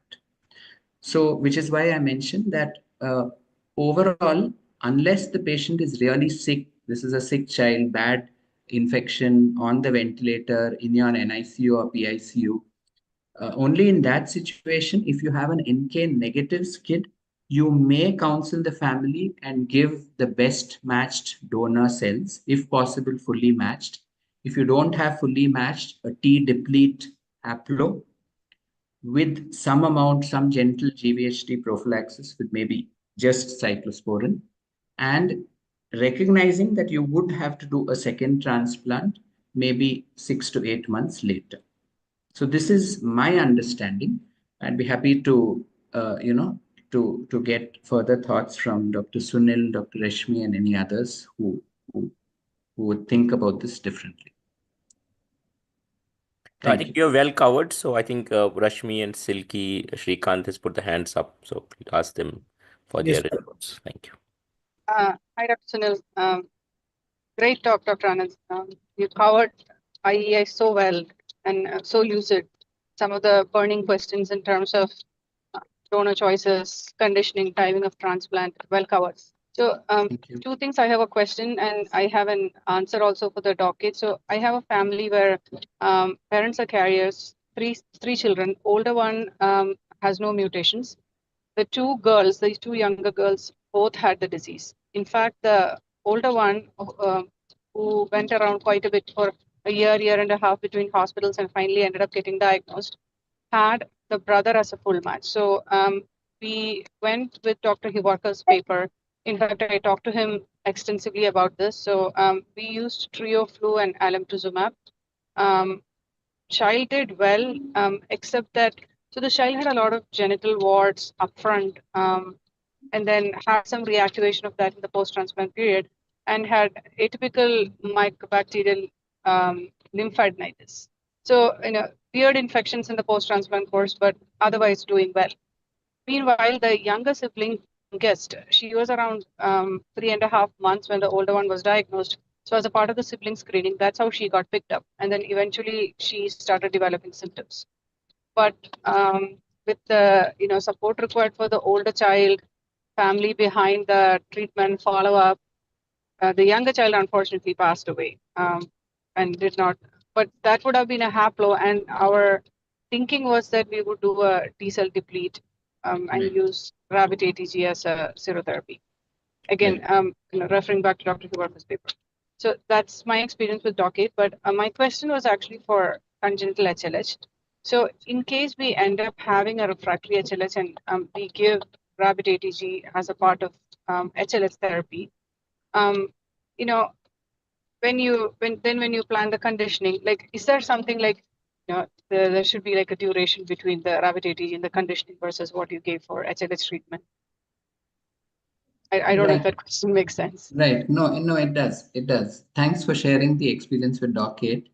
So I am aware that once you've given one type of ATG, people would typically not use the same ATG within a period of, let us say, 3 to 6 months. There are others here also. They can correct me if they do it So slightly if may differently. respond, see, HLH is an immune competent condition, in fact, hyperinflammatory condition. So they would react and develop antibodies to the rabbit ATG, which is not the case in some other conditions. For example, skids and others, which even if you have given ATG, there may not be a response to ATG.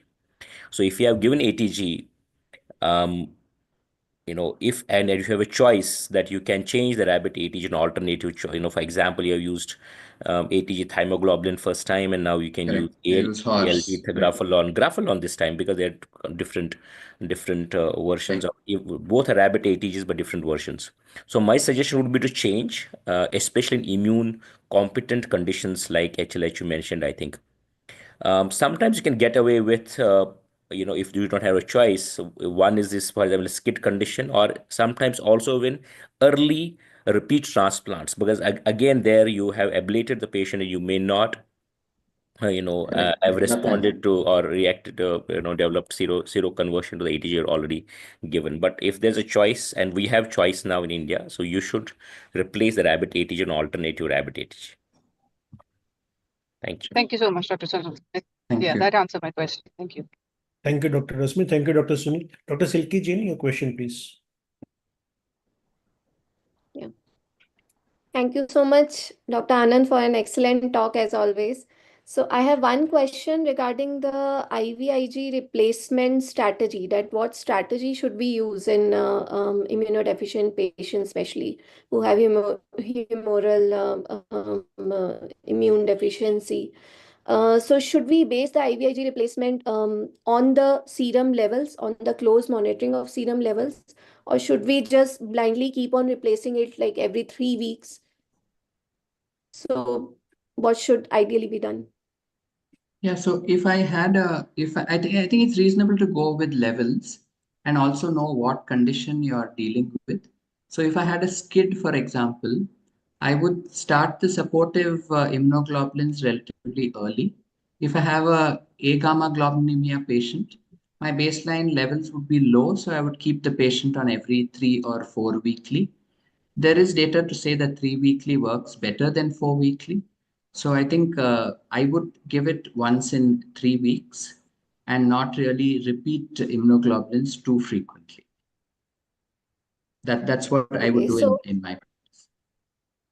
So when we start monitoring the levels, we often get to see in our patients that specifically if a patient is having loose stools for some reason, for if suffering from infections or for GVHD, it looks like they might be losing immunoglobulins from the gut, and that's why despite replacement, their immunoglobulin level in the serum, it comes down very quickly. That's Before correct, Silky, because protein losing enteropathy is extremely common when they have inflammatory bowel disease, and IVIG replacements are required more frequently. They lose immunoglobulins as well from the gut.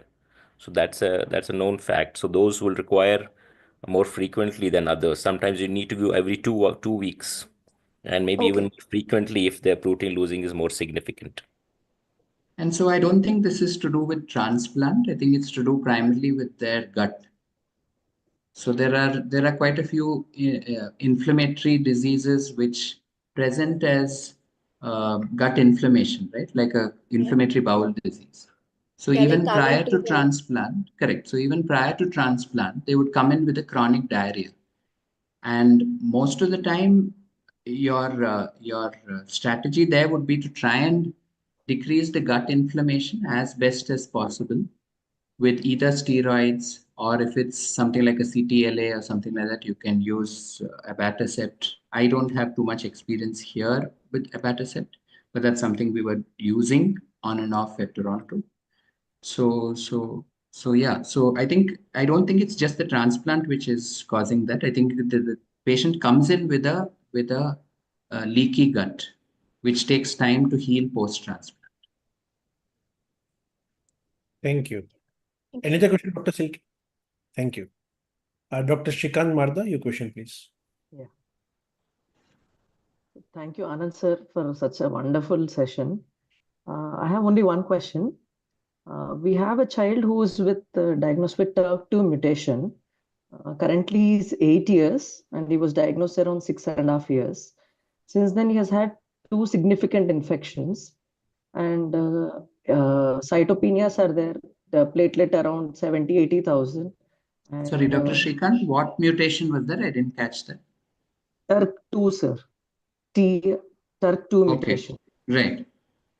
Yeah, so with supportive care and all, his cytopenias is very mild, but Okay. no major infections so far, and no sibling donor is there, and we couldn't find a mud as well. So now the parents are like, should we go for transplant or we should just continue with supportive care?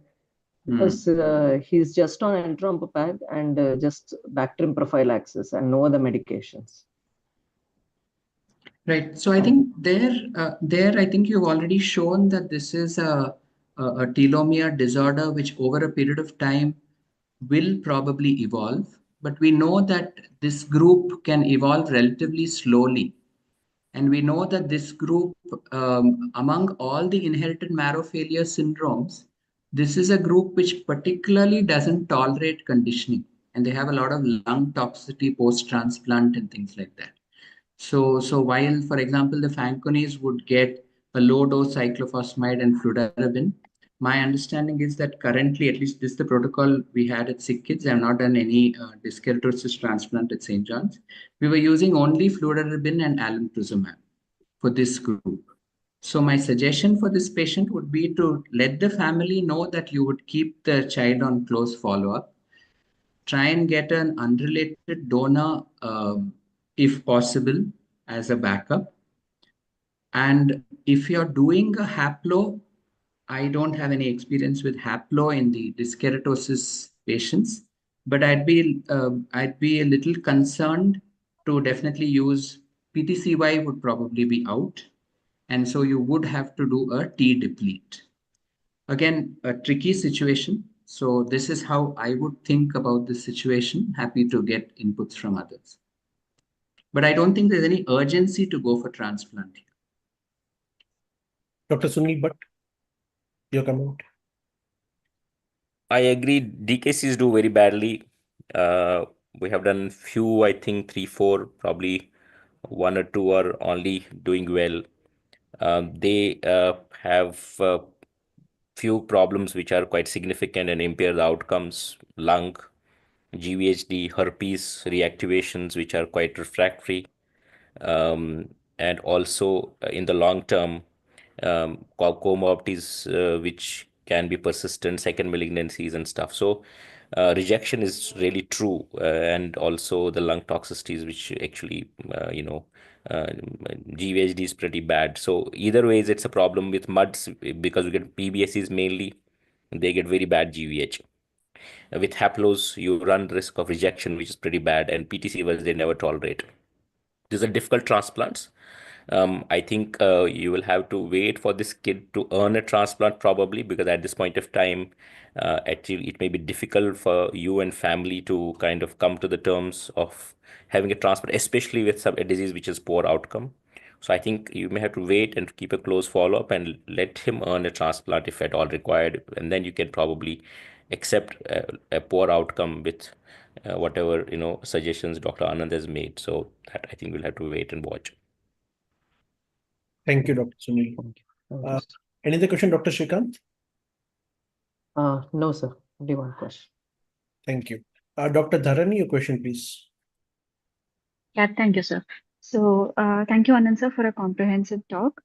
So, my question is about the role of transplants in Mendelian susceptibility to mycobacterial disorders.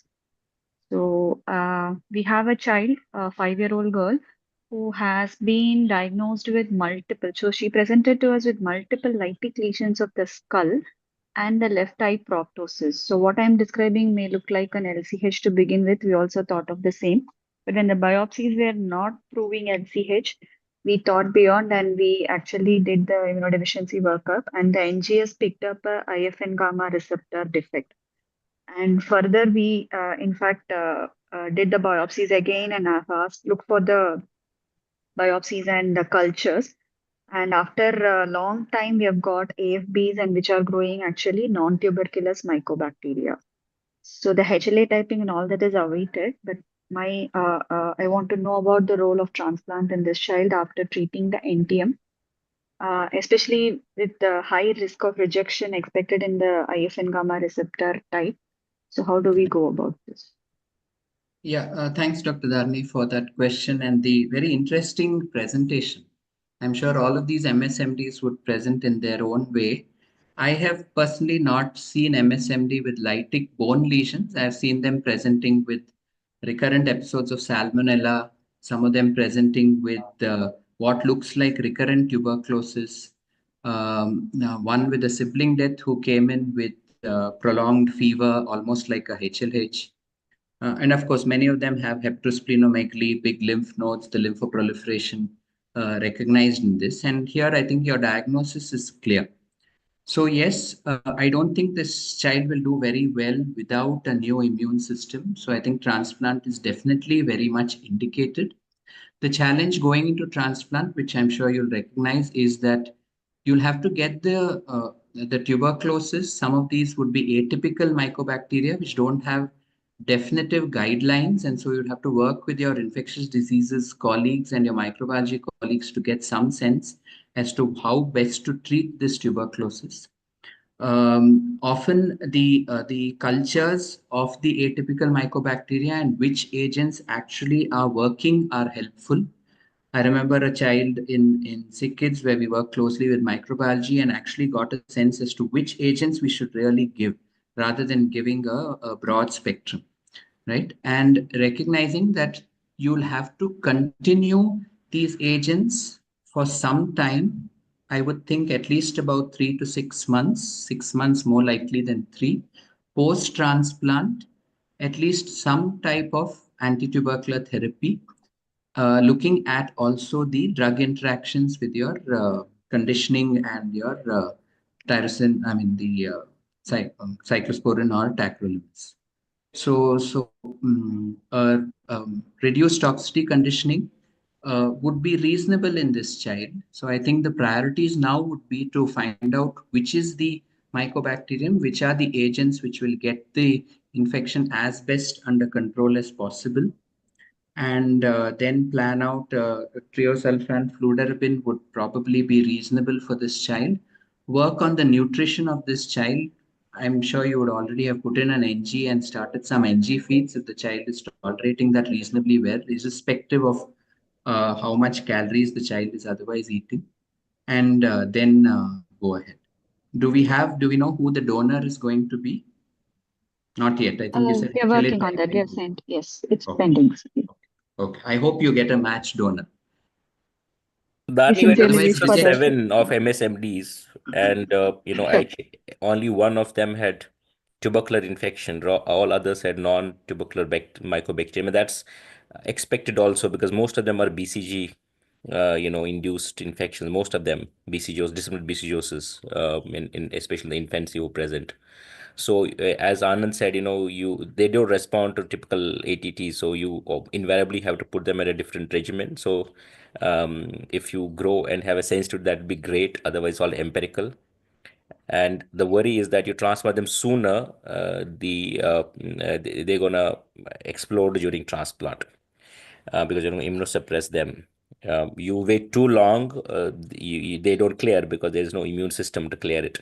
So you have to find that balance, which is usually takes around 3-4 months for them to, at least get a reasonable control of mycobacterium, and then transplant. And I agree, during conditioning, you have to be careful of conditioning, what you use as ATT, and post transplant, most of them will require a year of treatment because they're non-tubercular bacterium and immune system is not recovered. And we had one kid who is actually for 2 years, he had recurrent sinuses as a consequence of this, MSMD, and it required a very prolonged treatment for almost 2 years to kind of declare him disease free. So a difficult disease, but I think you need to kind of work around what Dr. Anand was mentioning, especially trying to get the sensitivities of the tubercular infection. Sure, so the points have been taken. So, is there any role of measuring the interferon gamma levels? That doesn't help. We had a very difficult case recently, wherein we thought we can use interferon as a treatment, because that may help because it was not responding to anything. It was a infant from Bangalore. We couldn't procure it, but there is some kind of literature of using that, as an add-on for those who are difficult to treat. But I think the availability is a problem, and data is very scarce actually.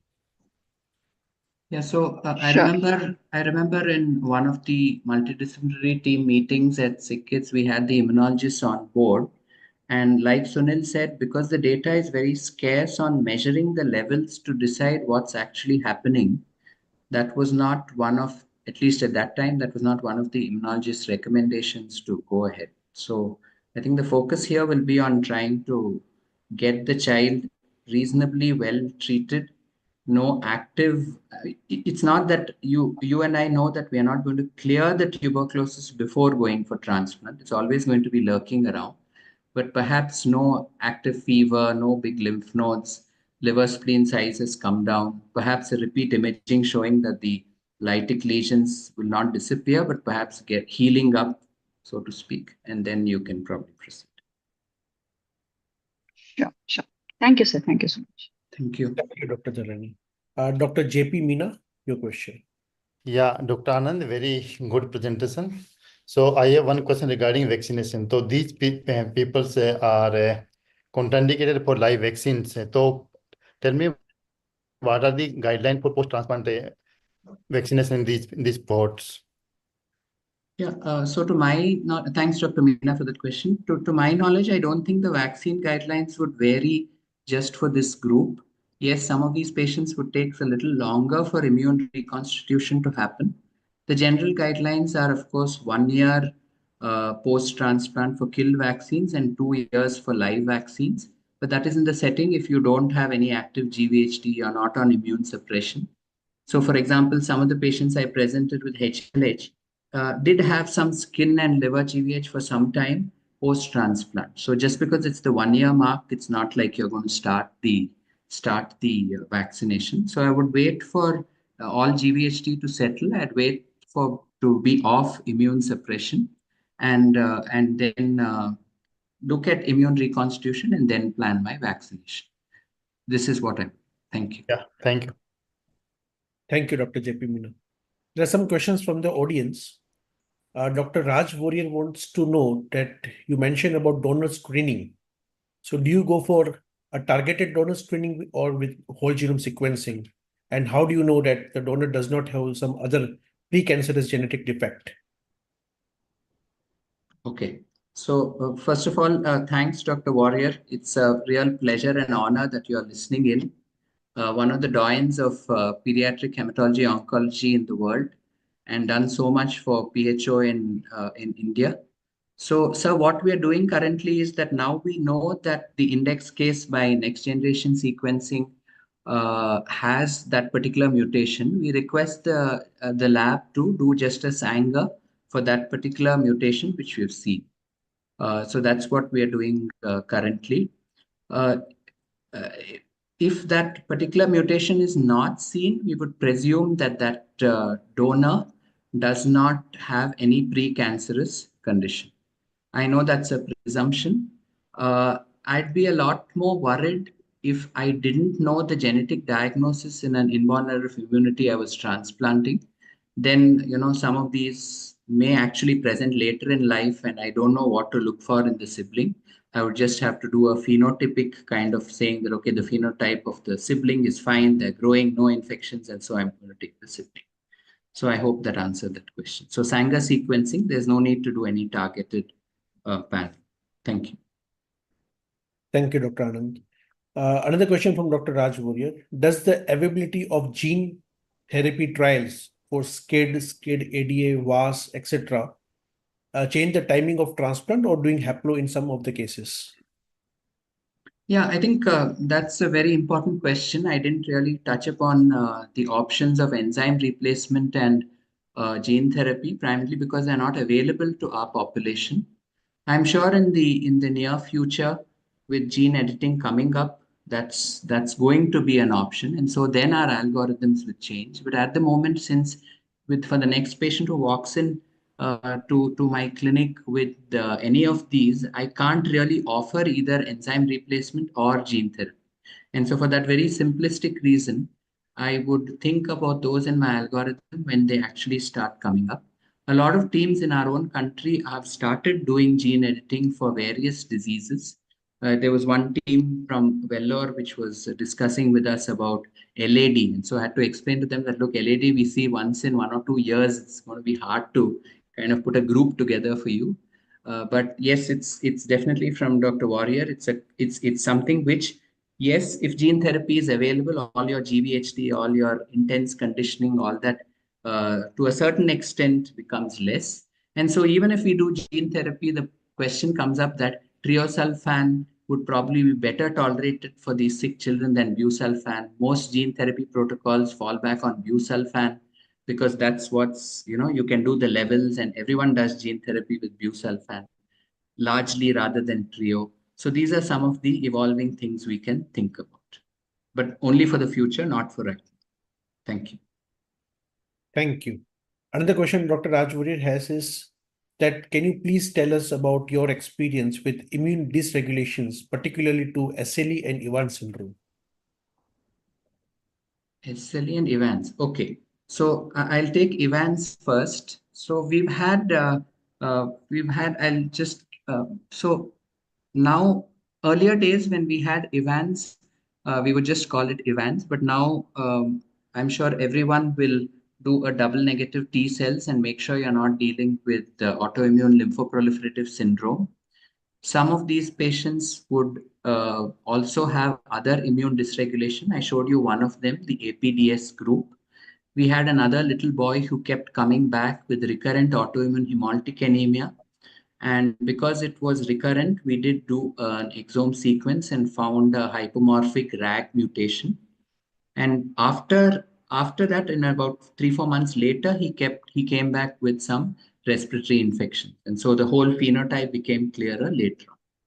So yes, sir, when we have an Evans syndrome, it's very important to not just label it Evans unless we really rule out other immune dysregulative disorders. Coming to SLE, again, I'm not a rheumatologist, but I do understand that if you have a very young patient with SLE, less than 5 years of age, then a monogenic disorder triggering the SLE is more likely. And so then we would work with our rheumatology colleagues and try and get a genetic diagnosis for that phenotype. Whereas the run-of-the-mill, second decade adolescent girl presenting with classical SLE, I don't think at the moment it's indicated to look for immune dysregulation. Thank you. Thank you. Another question again from Dr. Raj Warrior. Is the risk of PTLD following bone marrow transplant for immunodeficiencies less or more? Actually, I don't know the answer to that question. Donor-derived PTLD is a problem based on the degree of immune suppression also in my recipient. So I would think that that because these patients are at a risk for all types of viral reactivation, PTLD would also be at a higher risk. Particularly when we do haplos, we worried about this and invariably give a dose of rituximab prior to the starting of conditioning. That is something which we do. But in terms of numbers and whether this is a group which would have a higher incidence of PTLD, I'm sorry, I don't know the answer. I So if wonder I'm whether Dr. permitted, Sunil Anand, there are three risk factors with immunodeficiency transplants. One is that a substantial number of them may have a EBV infection prior to Right. transplant, so recipient EBV. Second is almost all of them receive serotherapy in conditioning.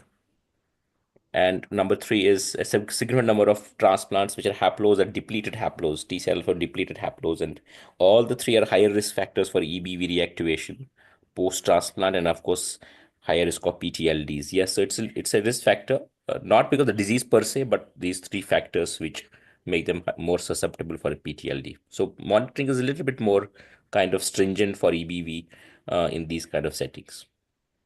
Sure. Thank you. Thank you, sir. Another question from Dr. Raj Warrior. Is there any data on risk of leukemia as well as second malignancies in Wiskott-Aldrich syndrome or any other immunodeficiency transplants? I'm aware that I can't give you a number, but I'm aware that post any myeloablative conditioning or even reduced toxicity conditioning, there would be a risk for second malignancies. So yes, that risk remains.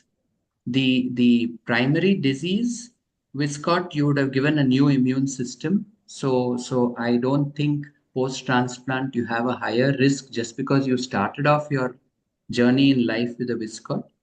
But yes, you would have the same risk, I would think, because of whatever conditioning you've used.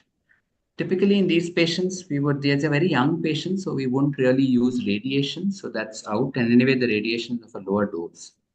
So yeah, thank you. Maybe not at Wiskott, but some other diseases where there's a DNA fragility, where there's radiosensitivity, telomeropathy, which is, I think, one case I think Shrikant mentioned just now. So those are Right. the ones where the disease process itself would have a high risk of malignancies post-transplant and would require follow-ups for that. And of course, PTLDs, because they have higher risk of that, can also lead to malignancies post. Absolutely. Thank you. Another question from Dr. KK Rathika. If the donor harbors the same mutation in NGS as of patient, but is heterozygous, does this make him eligible or ineligible as a donor? So I would go with the inheritance pattern for that particular disease. If it is a disease which is autosomal dominant, clearly the penetrance might be different. So heterozygous would be a disqualification. Whereas if it's an autosomal recessive disease, like most of these inborn errors of immunity are, if I don't find any other donor and this is a good donor for the patient, I need to go urgently for transplant. Heterozygous mutations are not a contraindication.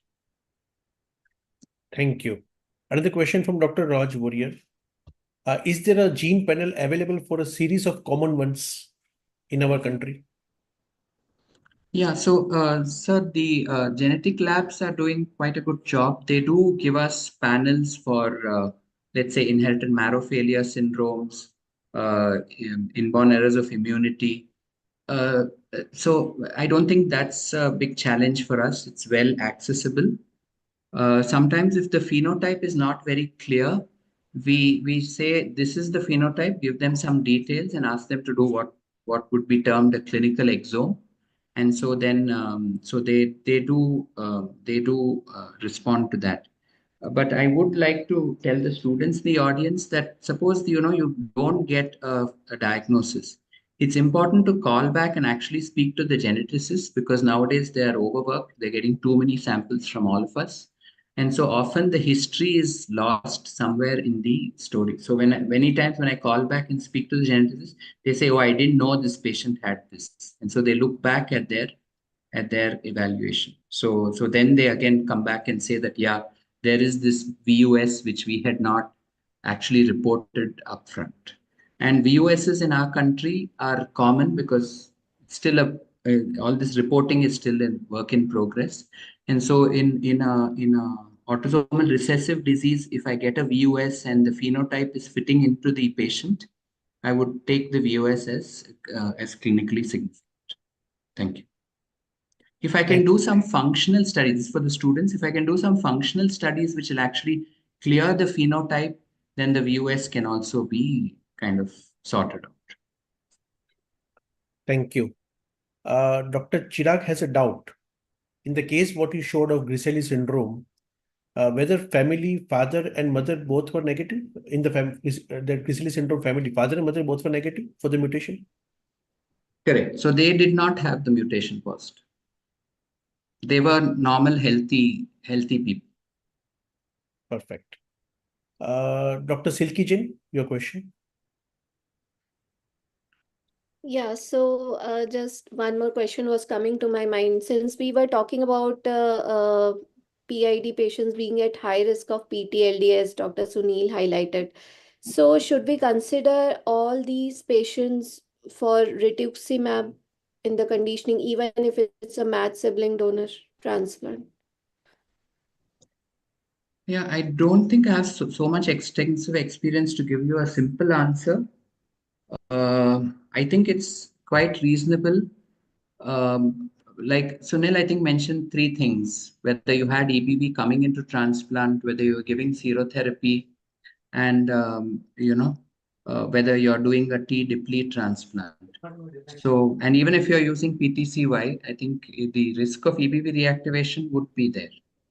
So I can refer that to Sunil. He's been helpful in this presentation.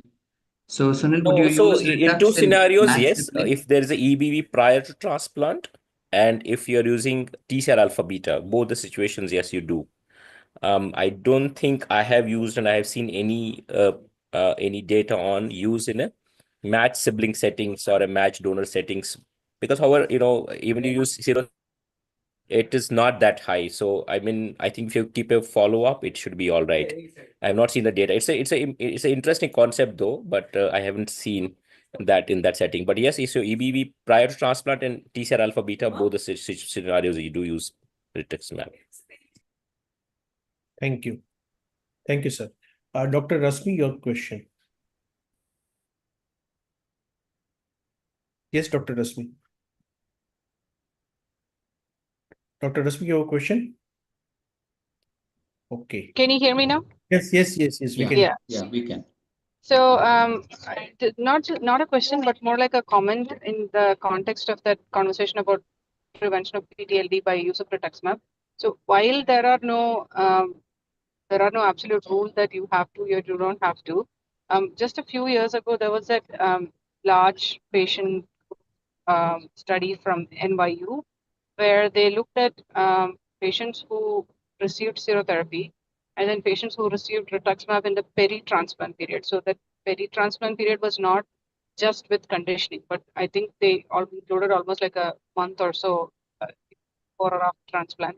And then their statistics showed that patients who actually received rituximab ended up having lesser incidence of PTLD after serotherapy. So, but I don't know if that's enough to put rituximab somewhere in the conditioning for every patient who's getting ATG. I don't know that. See, there's a trade-off. That's why I meant that, two scenarios, it's a little more clear, but in a match setting, it's a little unclear because the trade-off is slower immune reconstitution to B cells. We do large number of haplos with depletion, and we see B cell recovery sometimes as delayed as 8 to 9 months. So there's a trade-off, of course, and then you have to use more IVIG, more strict IVIG monitoring, little bit more infections, especially sinopulmonary. So it's a trade-off. I think in just with serotherapy doesn't warrant because the incidence is still very, very low. And if you're monitoring it post-transplant, then you can catch it early before they get full-blown PTLD. But however, if they have prior infection and we know that T cell alpha beta have higher incidence, they do need CD19 depletions, either doing on the military device itself or rituximab, where that's a clear-cut high risk scenario. Thank you, sir. Any other question, Dr. Rasmi? No, that was it. Thank you. Thank you. One question has just popped up in the audience. There is a case of Carmel 2 deficiency, and the child is 11 years old, female, presented because of recurrent abdominal infections, and the NGS was found to have a Carmel 2 deficiency. Now the child has got recurrent chronic esophagitis.